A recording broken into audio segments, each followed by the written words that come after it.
Ensuite, dans la logique économique, il y a quelque chose de encore plus fondamental, ou aussi fondamental que le coût de renonciation, c'est le long terme versus le court terme.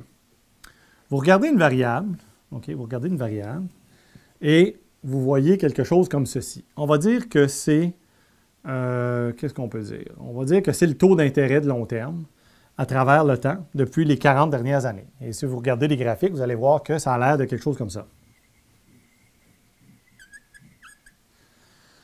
Qu'est-ce que vous remarquez en regardant ce graphique-là? Bien, depuis les 40 dernières années, il y a une tendance, on appelle ça une tendance lourde, à la baisse.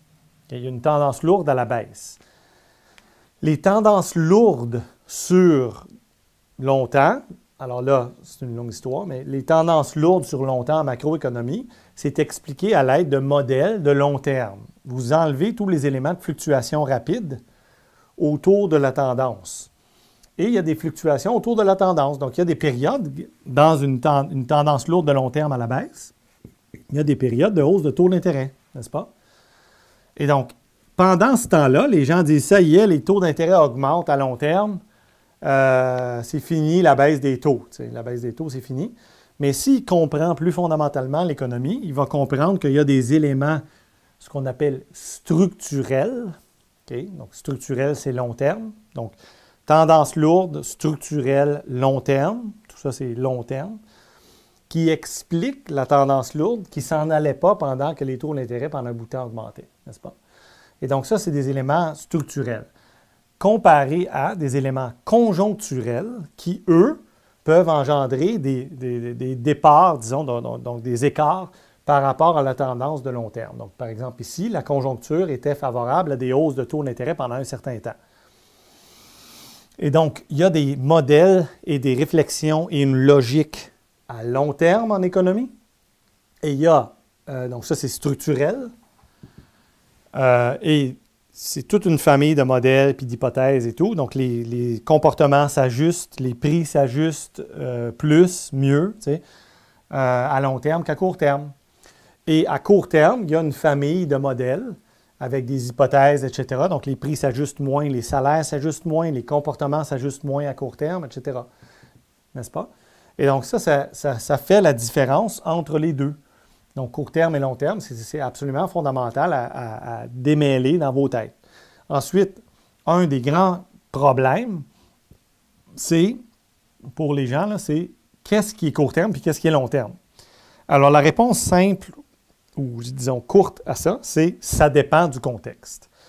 Donc, généralement, quand on parle de croissance économique, PIB, niveau de vie matériel, tous ces trucs-là, tendance lourde dans le chômage, on parle de 10, 20, 30 ans au moins sur long terme, puis 20, 30, 40, 50 ans, même 100 ans pour le très long terme. Okay? Pour donc les mêmes variables, le court terme, ce serait 1 an, 2 ans, 3 ans. Okay? Donc les fluctuations rapides, donc vous pouvez avoir au lieu du taux d'intérêt, par exemple, bon, là, le PIB ne baisse pas, là, mais en tout cas. Donc, il y a des variables qui pourraient baisser de façon structurelle, okay, donc, comme ça, depuis plusieurs décennies, et avoir des hausses pendant un bout de temps. Donc, voilà. Okay. Donc, le structurel long terme, c'est les tendances, donc haussières, baissières, etc. Et les fluctuations autour de la tendance, c'est le conjoncturel, tout ce qui est court terme. Okay? Donc, par exemple, vous pouvez avoir un resserrement monétaire qui fait augmenter les taux d'intérêt pendant un bout de temps. Et après ça, la tendance lourde revient et on continue à la baisse. Okay? Un exemple facile de long terme, court terme en termes de comportement, c'est le prix de l'essence. Mettons que le prix de l'essence augmente énormément et multiplie par 10 okay, du jour au lendemain. Donc, demain, là, le prix de l'essence puis tout ça, là, du pétrole en général, multiplie par 10 demain.